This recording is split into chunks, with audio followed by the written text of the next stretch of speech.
রাম নারায়ণ রাম। সেই দিক দিয়ে যদি ক্রমশ অগ্রসর হয়ে যাওয়া যায়, তবে সার বস্তু তখনই মিলতে থাকে। প্রত্যেকেই বলছে সারটা কোথায়? এই সংসারের মধ্যেই আছে একটা সার। নামটা যখন সংসার, তার একটা সার আছে। হ্যাঁ, সেই সঙের মধ্যে খুঁজতে খুঁজতে যাও, সঙের মধ্যে গিয়েই পাবে সার। এই সার খুঁজতে খুঁজতেই তুমি দেখবে সংসারের এই রূপটাই সংসারের নয়। তবে কোন রূপ? এই রূপটা নয়। এই রূপের পর আরেকটা রূপ আছে, সেই রূপের কাছে যাও।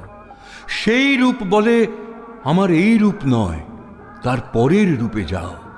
ক্রমশ ক্রমশ তুমি রূপের থেকে রূপের দিকে যাও।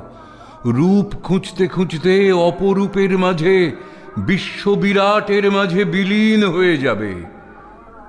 মন তখন বুঝল, এখন একটু খোরাক পাচ্ছি। এখন আর মন বিশ্রাম পাচ্ছে না। সে একটার পর একটা অনুসন্ধানের দিকে যাচ্ছে। এতদিন পরে সে খোরাকটা পাচ্ছে।